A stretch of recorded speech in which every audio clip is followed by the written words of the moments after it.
So perfect. Good morning, everyone. It's so good to see you all. So before we get started, I want to do a land acknowledgement. And I've done this one before, but it's been a little while. This one's actually from the Unity Mosque of Toronto that our friend Sheikh Al-Farouk Kaki, he and his community put together. And I think it's really beautiful and one that's good to be shared, especially at the start of National Indigenous Peoples Month. So I begin first by recognizing the history of the land I'm on, and that this history is tens of thousands of years old, and that the non-human history is the story of creation. I pay recognition to those who nurtured and honored the lands. I also recognize the historical colonial dispossession, occupation, and theft of the land, the systematic elimination of the people from this land, and the subsequent repopulation of these spaces with new people from the outside. I recognize that some who came with guns, and some came under guns. Some came with whips, and some came under whips, and bound by slave shackles. I recognize the blood spilt in honoring this land, and the anti-colonial struggle, and the fight against apartheid capitalism. To end systematic and institutional violence, we must center the narratives of Indigenous peoples in our struggle for dignity and justice. Those among us who are not Native or Indigenous to Turtle Island, especially those of us who are settlers or of settler descent, directly benefit from occupation, colonization, and the ongoing genocide of the Indigenous people of this land. Settlers also directly benefit from the kidnapping and forced labor of Indigenous peoples from Turtle Island and other places in the world. In solidarity against occupation, colonization, and the injustices inflicted on the First Nations, I acknowledge that today I'm on the land of the Musqueam, the Tsleil-Waututh, and Squamish nations. I know many of you are on the land of other nations. So now, if you'd like, please feel free to write those nation names in the chat.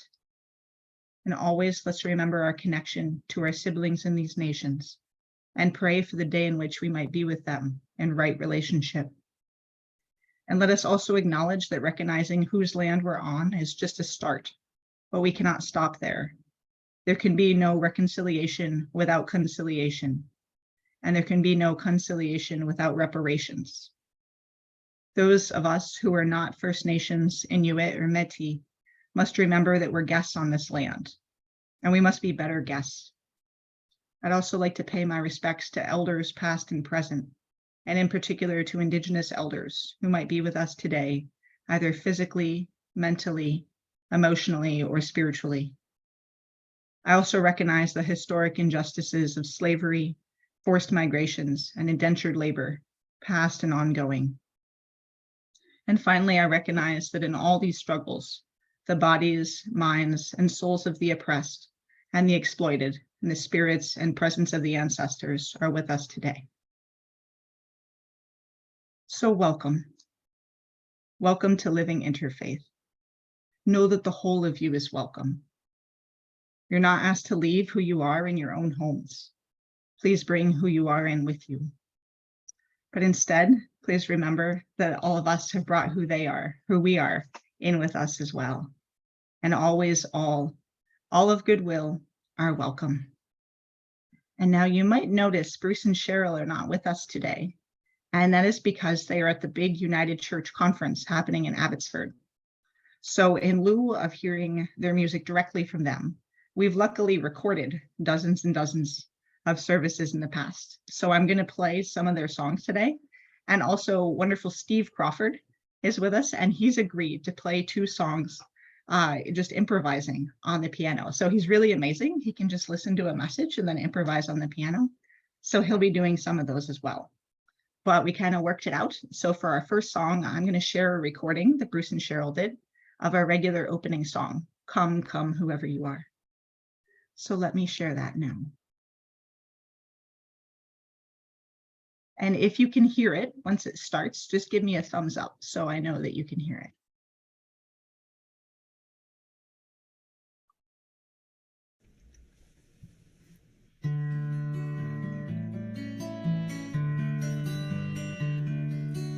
Come, come, whoever you are, wanderer,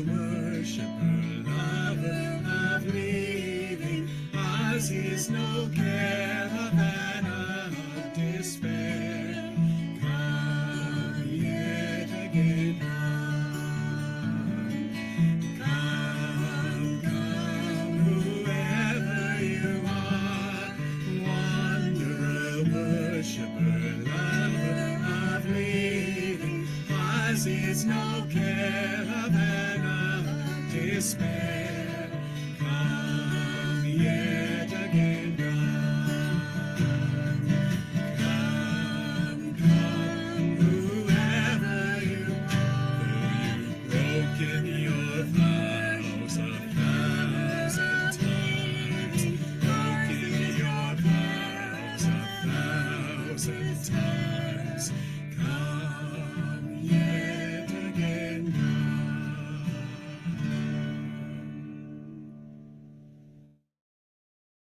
Wonderful. Thank you. So now I have some announcements to share. There we go. So I have some announcements. So first, a hearty congratulations to our own Rachel Jones. She presented at 2 conferences since we last had her with us a couple of weeks ago. And so the first was in California about a week or so ago on the book that she wrote about spiritual care and kind of grief stories from those working in the healthcare system. So that's amazing. So she was presenting there. And then I got to actually see her talk at the VST Interreligious Studies Conference the other day. And there she was giving a talk on the source of story, how ancient texts and traditions can guide our approach. And it was really quite lovely. So definitely follow up with her, pester her about that, because it was good stuff. So great job, Rachel. There will be an event next Saturday hosted by, I think it's called Foundation for a Path Forward. The event is going to be about saving our planet, faith in action. So it'll be next Sunday, June 11th from 1 to 6 p.m. at the Fraser River Discovery Center. And those who attend will learn from a variety of faith leaders, academics, community activists, and public officials about the role of faith and spirituality in the climate crisis. And so this is a free event. I think it's going to be a really big event and definitely something to check out if you can. Oh, thank you. And I see someone would like the land acknowledgement. Yes, I'm happy to share it afterwards. I was very grateful to get it from El Farouk. Yes, and then that same day, so that's going to be Sunday, June 11th, that evening at 7 p.m. up in North Vancouver at the Presentation House Theatre at 3rd and Chesterfield Ave. There's going to be the next Sufi Dances of Universal Peace. So if you'd like to check those out, those are really, they're fun. It's kind of folk dances combining with mantras and prayers and sayings from different faith traditions. And it's really this just beautiful, heartfelt kind of event. So definitely check that out if you're local and interested next Sunday. And then on June 15th, the Surrey Interfaith Council is going to begin a series about the sacred text sharing circles. The first will be on that day, so that's June 15th at 9:30 a.m. Pacific Daylight Time at the Surrey Central Library, room 401. And that one will be focused on reconciliation. So please bring appropriate readings and text to share that day if you're interested. So that's what I have. Do any of the rest of you have anything, any announcements you'd like to share? Yes, Stephen has an announcement. Yes, please, Stephen. Well, I can't compete with Rachel, who's traveled all over the place talking about her book. And so I salute you, Rachel. However, I am pleased that my 4th and final interfaith book is now officially in print as of June 1st. So that's now available. I am pleased that it's already gotten some recognition. So that's lovely. And anyone who's interested, hopefully at some point, if you read it, you can get back to me either here or elsewhere and share your thoughts, because nothing is finished. Nothing is ever finished. It's an ongoing dialogue. End of announcement. And I can say that that book would be of particular interest to folks in this community because, you know, Stephen started living interfaith. So he's my mentor. And this book is actually him recounting the spiritual experience he had and then his understanding of it that led to him creating Living Interfaith and the idea of these interfaith congregations. So, and this is his 4th or 5th book, depending on how you count them. So it's really quite remarkable. So definitely get a copy if you can. Perfect. Yeah, yes, and it's an afternoon's dictation. So, any other announcements? Yes, Samir? I'll quickly mention what I mentioned before service started, which is that a number of places of worship are having an open door today from 10 to 4. And I wanted people who are in or near Richmond to I wanted to encourage them to stop by some of those places, in particular the Ismaili Jamaat in Richmond, which I attend, is also part of that. And so it'd be great if some people from our community are able to go. I would be there if I were in town, but I don't get back until Tuesday. So Great, thank you. Did you say that was just from 1 to 4 today, Samir? 10 to 4, 10 a.m. to 4 p.m. Oh, Great. Anyone else? Okay, well, if not, let's come into silence for a moment.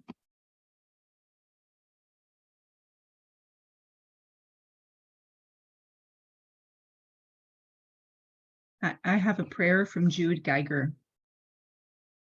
They say, Spirit of life, God of many names, source of hope, we come together at the end of another week, some worn down by struggles of health, of home, or work.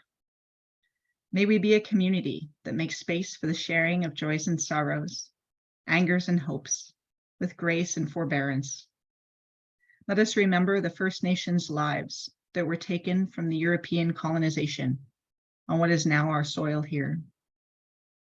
Teach us to remember our history. Though we cannot make amends for what has come before, may we learn from those ways, never to repeat them in our lives today. May we develop new ways of relating to neighbor and stranger, without violence or coercion, deceit or greed. Mother of grace, help us to find a sense of humility where we have privilege, and strength where we face oppression. In our struggles, may we learn compassion, and in our power, may we learn temperance. As a community of faith, may we be a safe harbor in a world that is often harsh towards difference. Challenge us to use our presence as a healing force for justice and equity, knowing that although we have come far in civil rights struggles in our times, there are many still left behind, and the work of building a beloved community is just as pressing as ever before. And Spirit, be with us as we learn to come together and do this necessary work. Amen. And now Rachel has a prayer.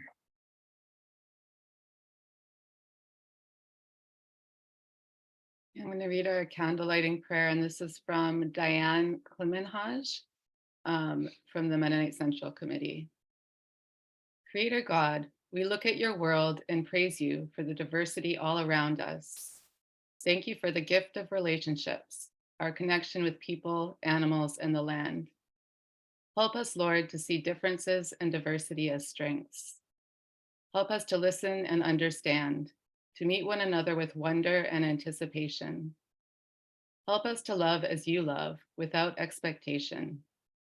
Reveal to us your way of reconciliation and guide us into right relationships with all living things.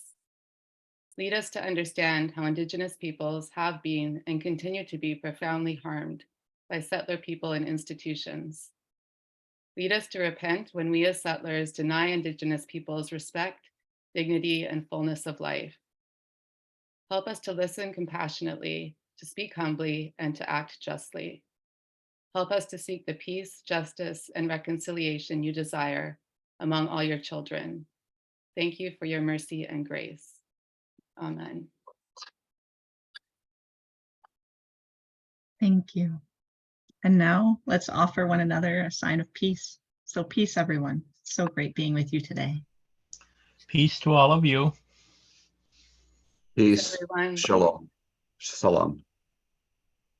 Peace. Peace. Peace, Salam alaikum. Shalom. peace and comfort. Allahu Abha. peace, my friends. Peace be with you. Peace. Beautiful.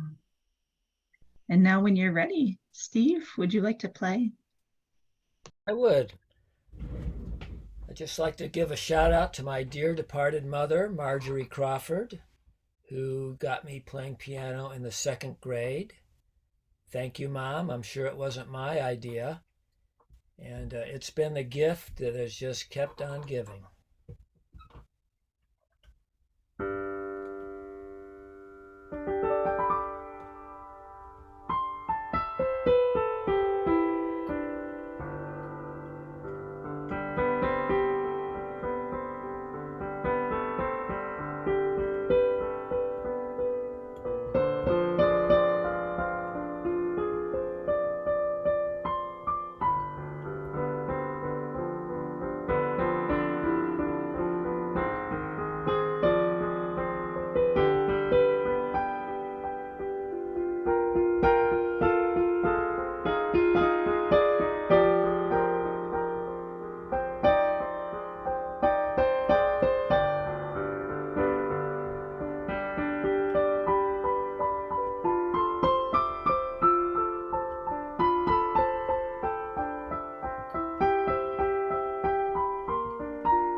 It was beautiful. Thank you so much. It's such a gift. When Bruce and Cheryl said they couldn't be here, I was so sad. But now look at what's possible for this week. So thank you. We're very grateful. I'm going to share my screen again. And Mary, if you're still up for it, if you'd be willing to lead us in our joint affirmation. Definitely. Okay. We come together in peace. We sing together in joy and with love. We worship together in one house, a house with names beyond number.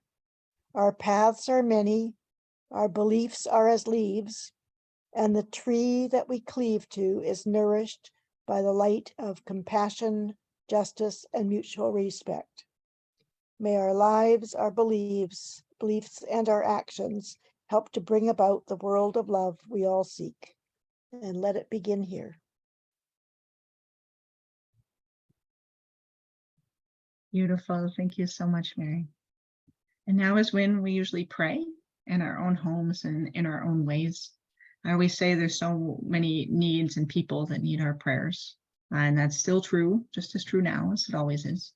But this month is both National Indigenous Peoples Month, but also Pride Month.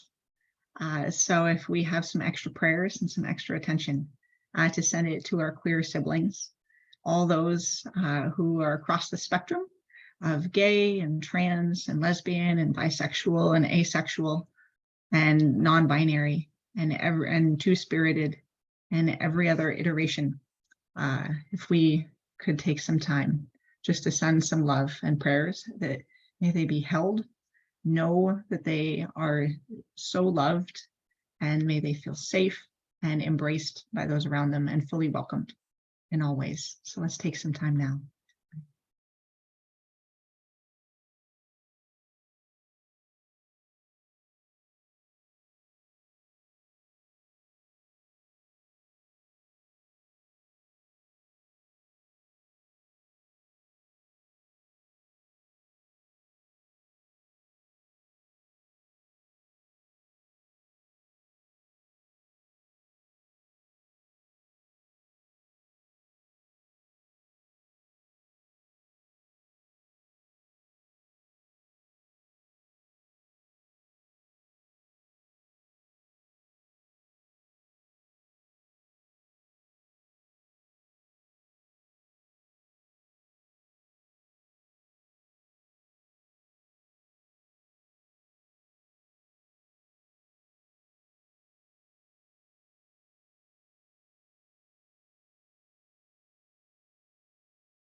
Thank you. And when you're ready, Steve, we'd love to hear from you again.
Beautiful. Thank you so much, Steve.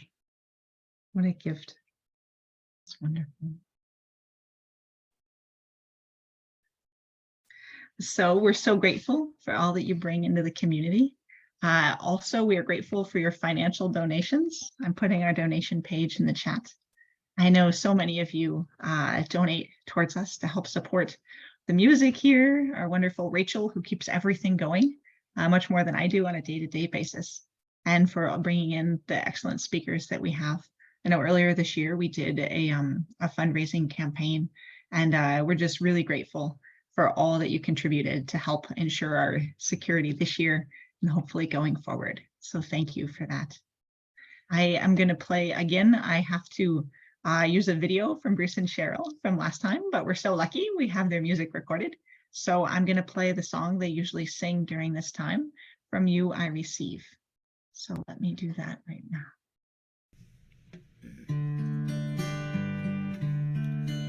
From you I receive, to you I give, together we share, and from this we live.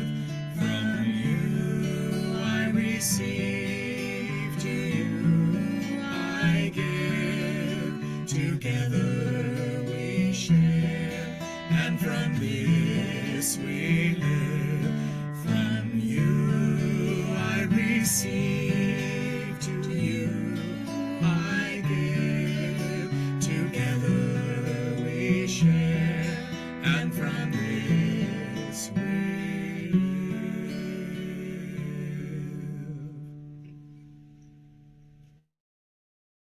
Beautiful.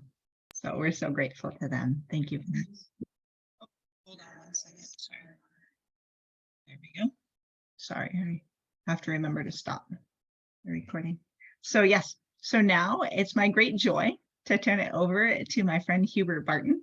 So I've known Hubert, oh my goodness, about 5 years. I met him right when I started at VST. So we were classmates there. Hubert's wonderful. One of the best services, if you don't mind me saying, that we ever had is back when we met in person. And Hubert joined us to celebrate Hobie, which is one of, if not the favorite celebration that he has in February when the fish start coming back. To the land, sort of as a New Year kind of celebration. And we're so grateful to have Hubert with us now. So he's a member of the Nisga'a Nation from the community of Gingolx, located on the north coast of BC. He's from the Lax Gibuu clan. He's the youngest of 4 brothers and 1 sister. He grew up in his homelands of the Nass Valley and moved to Vancouver to study at the Vancouver School of Theology, where I met him. He graduated from the Indigenous Studies Program with a Master of Divinity. I remember when he was showing me his final thesis, he was like, everything was color coded. He's much more organized than I am. And he's like, here's how I'm going to lay out my final thesis. And it was so amazing. He's very organized, very on top of things. And he now works as the coordinator of the Indigenous Studies Program there, and also does a lot of public speaking, where he enjoys sharing the parallels he's found between his Christian faith and Nisga'a culture. And in his downtime, he's also an excellent photographer, focusing on landscapes. He recently had the honor of having some of his long exposure night photographs on display in a digital art exhibit at the Vancouver Latin American Film Festival. And so Hubert, when you're ready, over to you. I'm Hishlook, thank you for that, Kathy. Hubert Barton, Gingolx, Wildada, Nisga'a Nation, Samagat Gwaksu, Wildada. Good morning, everybody. My Nisga'a name is Hubert Barton, which translates into English as Running Wolf. I am from the Nisga'a Nation. I am from the community of Gingolx, British Columbia, located in the north coast of BC. I just want to tell you a little bit about my land, since we're talking. I'll be sharing a little bit about treaty, which involves our land. So I'll just tell you a little bit about where I'm from. I'm from a small community in Gingolx, located in the north coast of British Columbia. It's a very small community. There are 4. I'll start off, but there are 4 communities that make up my nation. There's the furthest inland in the north coast of British Columbia would be Gingolx. Gingolx is the capital of the Nisga'a Nation, and it is the biggest community out of all 4 communities. Its population is approximately 2,000 people. And then you leave Gingolx and you travel west towards the coast for about a 15-minute drive. You get to the next community, which would be Gitwin-Sylv.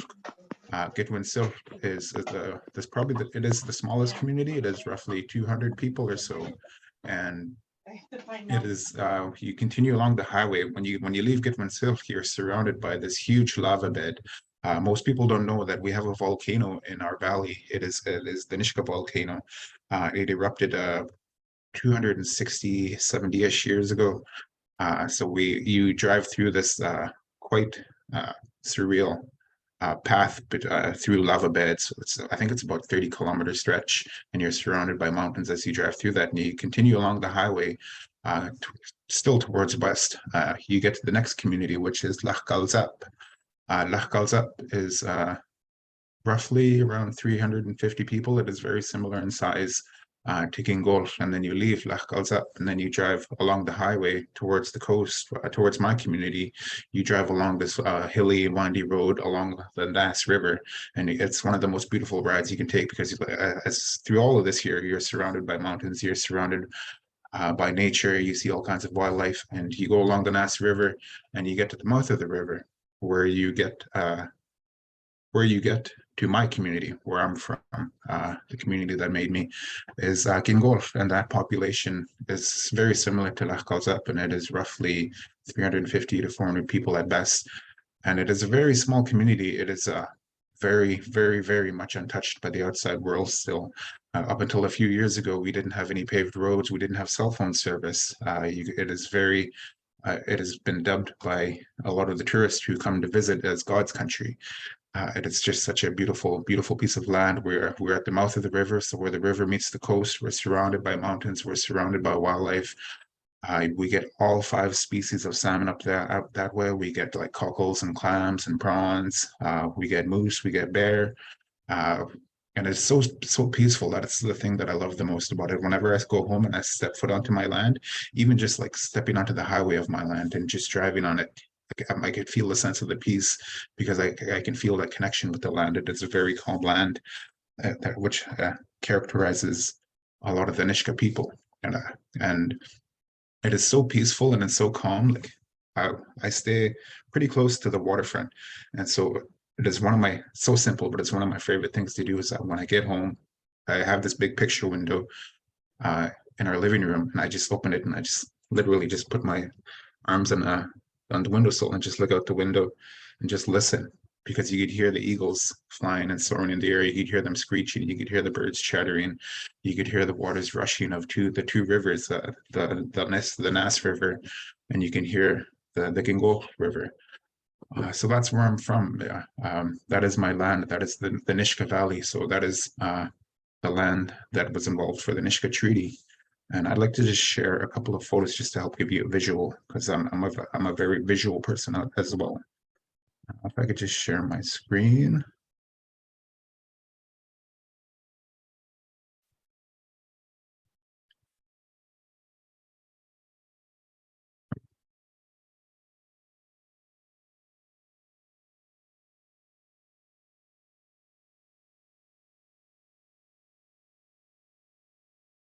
Can you guys see that okay? It's Oops, beautiful. whoops. Thank you. This bar isn't in the way. Can you see this bar? No, no, it looks great. Okay. I didn't plan to have the Zoom screen on top of this, so I got to move some of the menus around. Okay, so this is my community. This is Gingolx. This is the view from the lookout. So just above these mountains, around the corner of these mountains, is where it breaks open into the ocean, and we're like at the tip of the Alaska Panhandle. So you could hop over to a couple of these mountains on the right, and you'd be in the Alaska Territory. You could see the Christchurch that's in the middle there. That's my neighbor's house. And so that's where I'm from. That's my community, Gingolx. It translates into place of skulls. That's what it translates into English. And this is my community at night, roughly in 2014.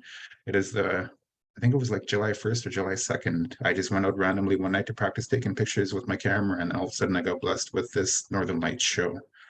And this is like probably one of my favorite things in the world. When I get to visit home, I get to walk out the door and just experience these types of things.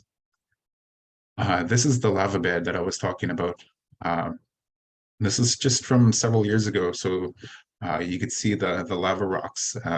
I kind of love the contrast of the lava rocks, the devastation of the lava rocks, but also you could see the beautiful life of the trees and the shrubbery growing through it. And this is a picture of, as Kathy mentioned, Hobie, where we celebrate our Nisga'a New Year. It is a 2-day weekend of songs, stories, dancing, and feasting, where we celebrate all of who we are as Indigenous people. It is definitely one of my most favorite times of the year. And this image, I didn't take this image. This is an image of the late Dr. Calder.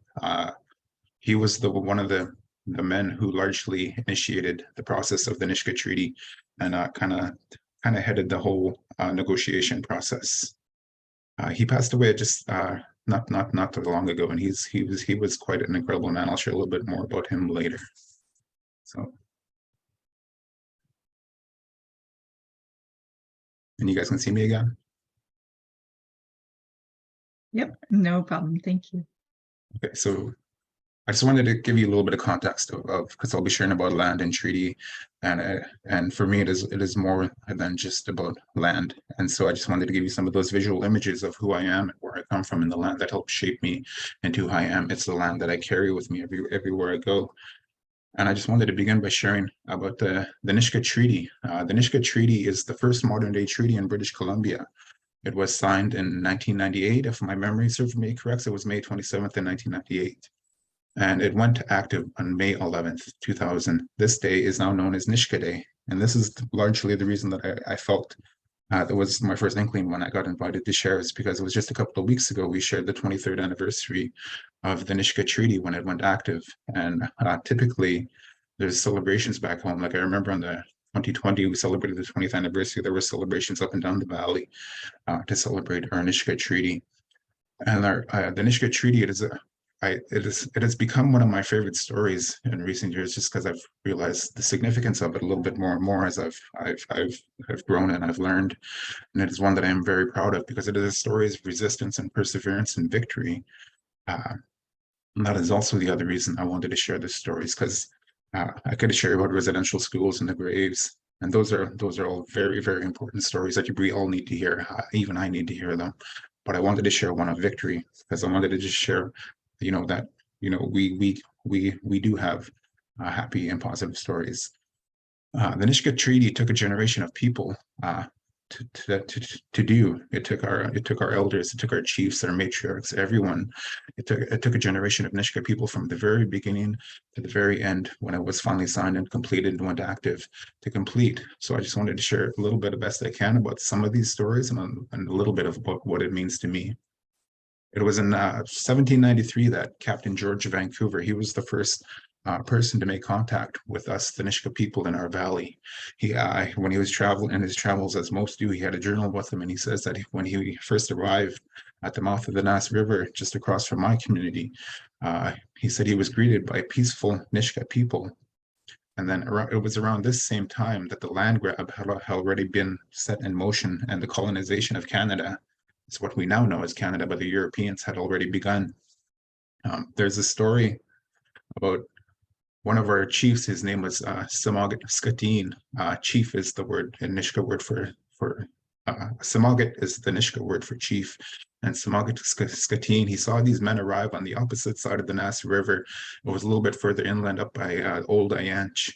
And he said there was 5 men, and they arrived at the opposite side of the river, and he saw them begin to set up tents, and they began to set up these instruments and these tools, and they began to map out lines. They began to map out the land. And Skateen sent some of his young men across the river to go see what these strangers were doing. And then when these young men went across the river, these men who were surveying the land, they said to the young men who Skateen sent, he said, "On behalf of our Majesty, our gracious Queen Victoria, we're giving you this land." And the audacity. And we were confused.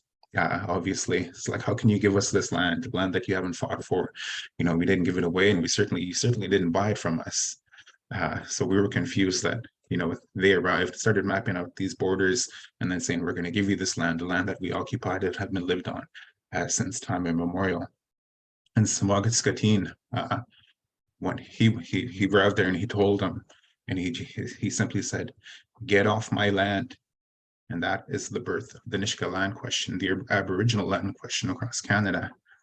Back home in Lax Gibuu, we have a museum. It's the Nisga'a Museum. One of the items there is Samagat Skateen's regalia.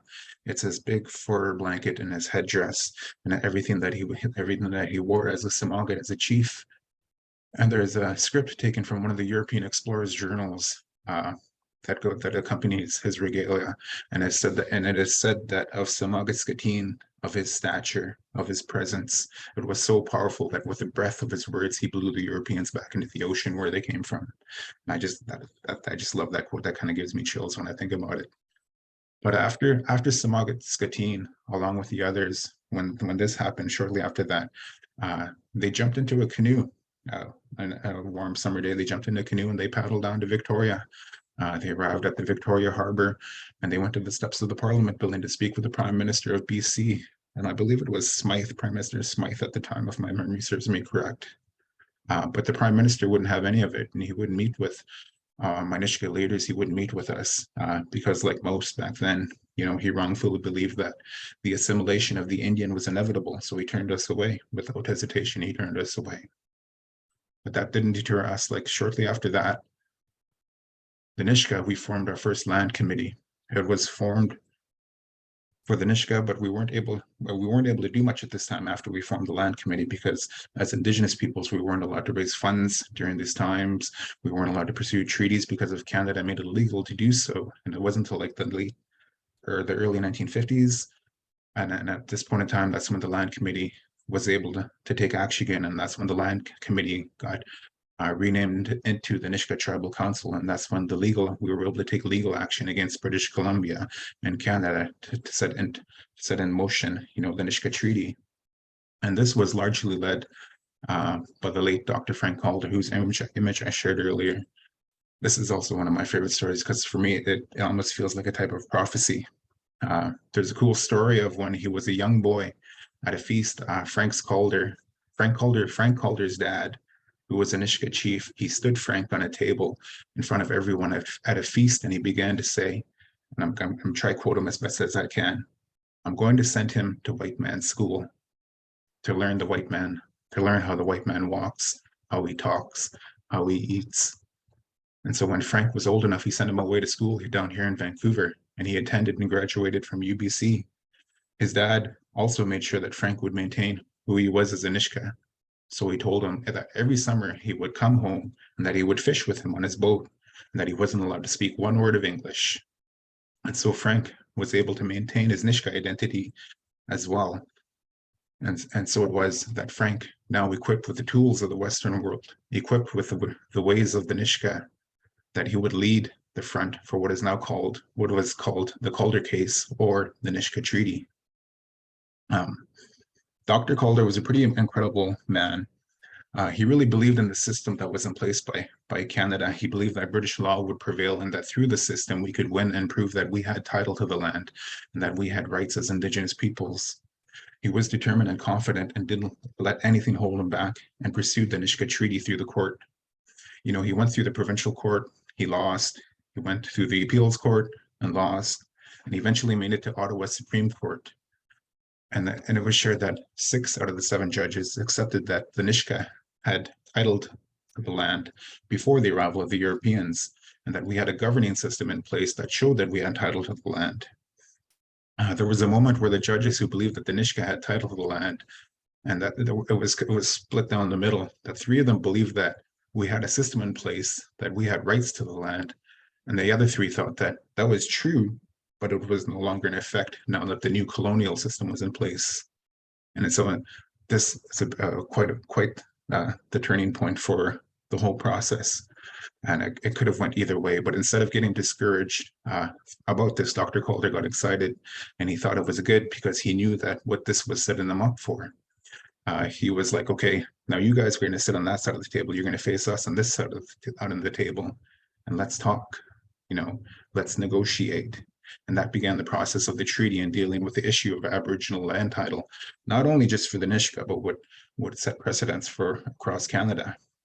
And it was a major case that carried a lot of weight, because it would set precedent for future cases, and they became very fully aware of that during that time.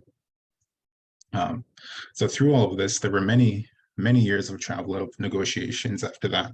There were a lot of ups and downs. Some of the lawyers shared their experience of working with the Nisga'a, and so that we had great leaders, not only great and very talented and well-equipped leaders, but he also said that they brought with them a vision and a plan for the treaty and for the outcome of the treaty, which helped set us up for great success.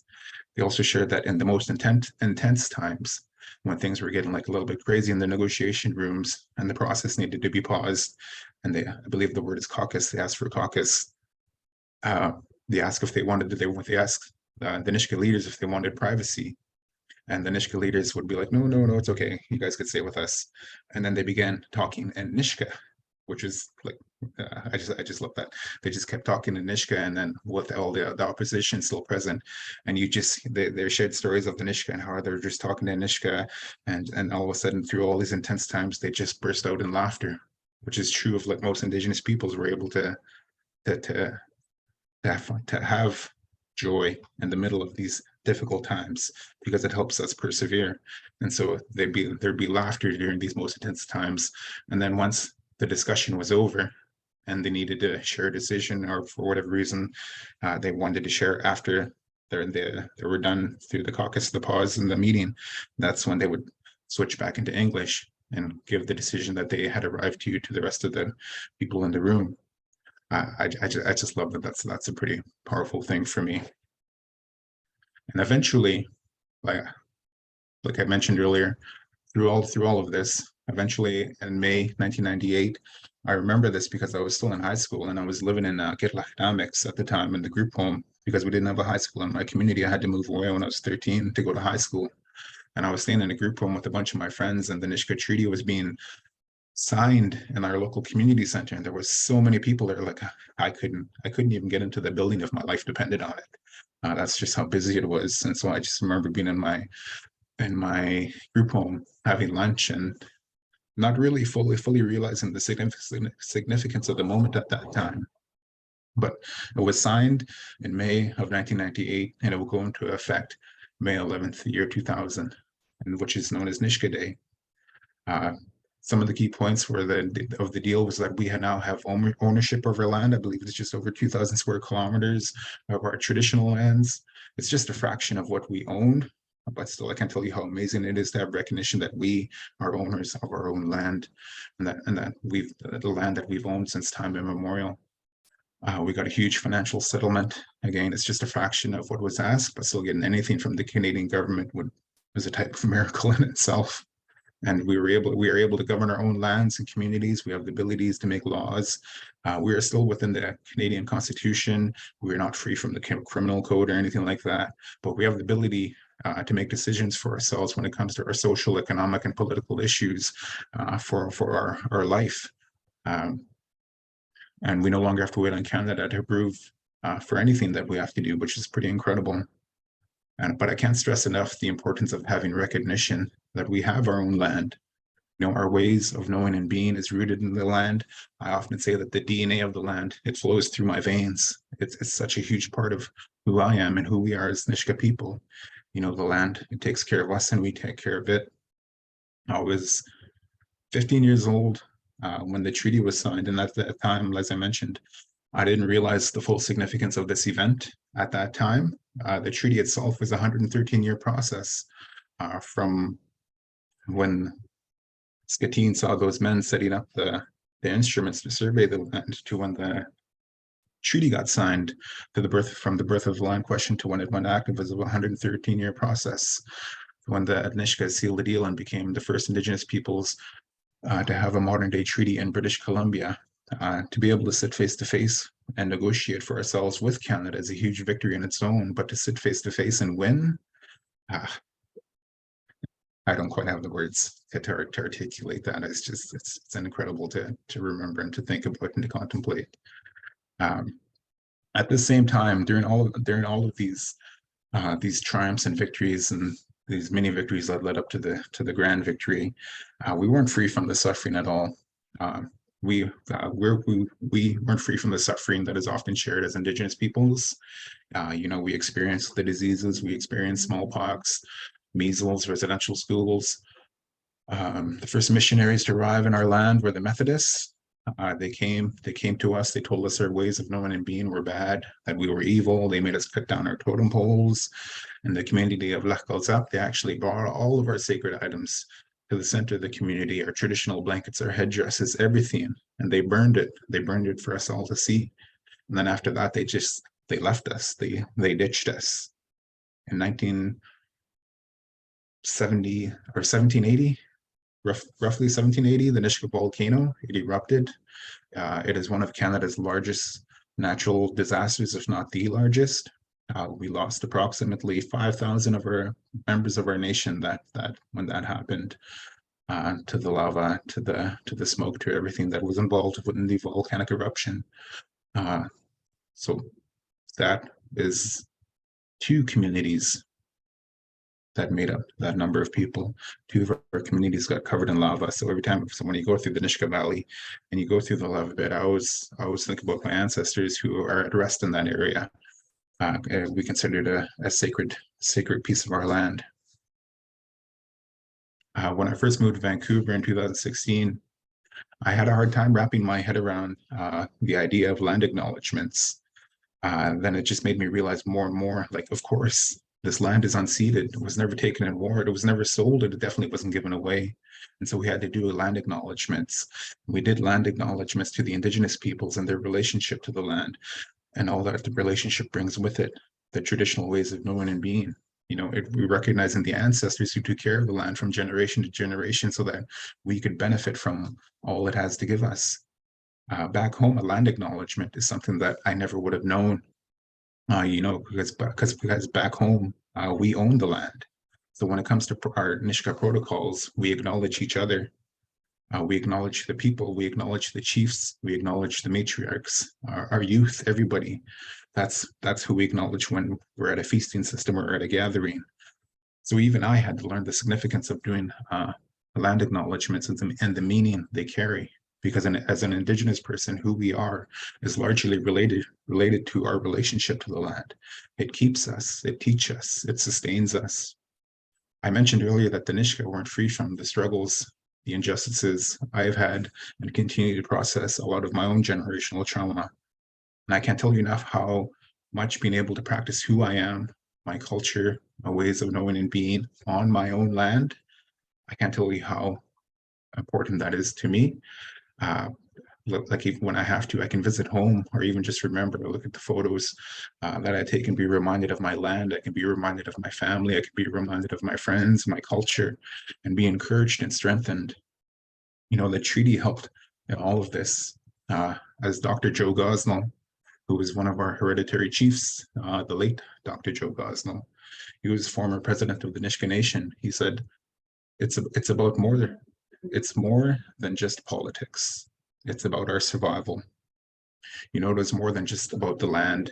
It's about all of who we are, all of our ways of knowing and being. And that's something I carry with me anytime I support my fellow Indigenous peoples and any of the challenges we're facing. It's more about a piece of land.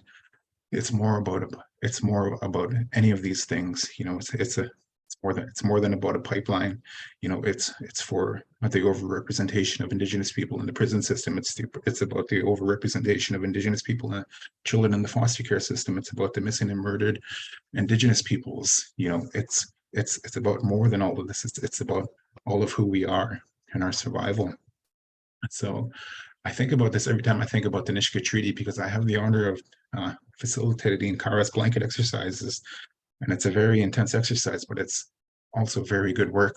And it mentions all these things to some extent, not all of what I just shared, but especially about treaties and about the injustices and about the land.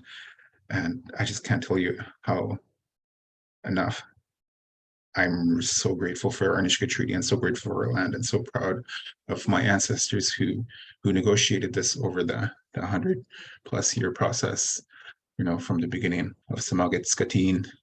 We met those people and jumping in his canoe to go down to Victoria to talk to the Prime Minister, to Joe Calder and his father, raising him up to lead the front, to all the aunties and uncles and grandparents and the children who were involved in this process, and all the time that was sacrificed on the road by my leaders to make this treaty happen, to make everything possible, so that we as Indigenous people, it's recognized that we have our own rights, that we are equal at the table in Canada, that we can practice who we are as Indigenous peoples. We basically have control of all of who we are as Indigenous peoples and our future, and that is an amazing thing for Indigenous people. But that is largely what I wanted to share with you today. So Doyak Sitneen, thank you for taking the time to be present with us this morning. I want to thank you for listening. I hope that you got something out of it, and I hope everyone has a wonderful day. That's all.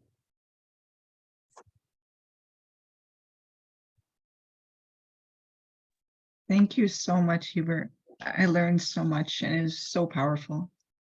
I just really appreciate how clear the story was. I feel like I was there for parts of it, and I just learned so much, and just how heartfelt it was, just knowing the importance of this.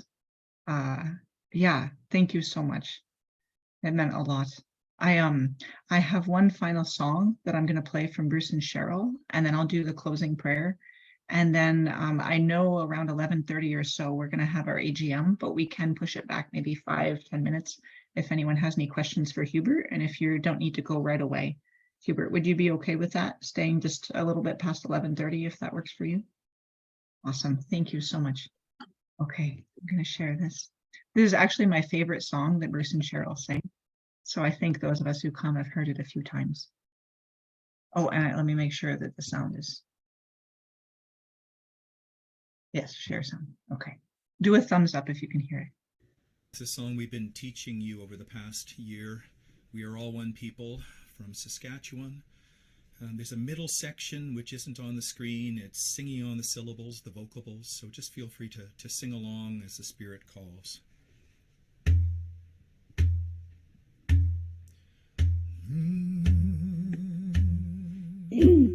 We are all one people. We all come from one creation way on high.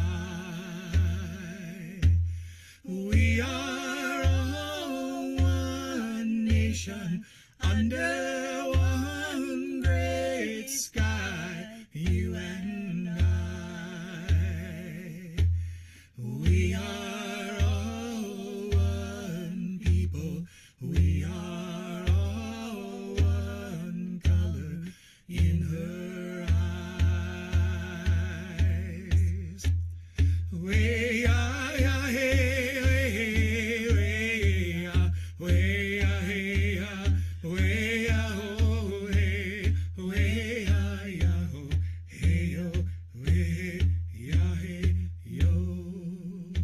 another verse. We are all one people. We all come from one creation way on high. We are all one nation under one great sky, you and I. We are all one people. We are all one color in his eyes. Way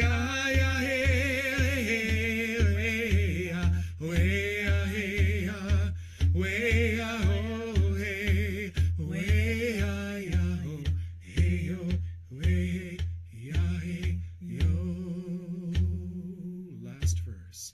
We are all one people. We are all one nation. We are all one color. If we try.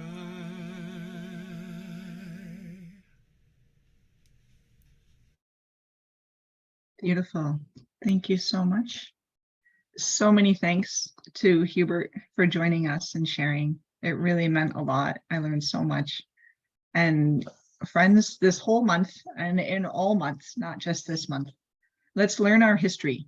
Let's learn the stories of victory, as well as all the sorrows and all the stories of devastation.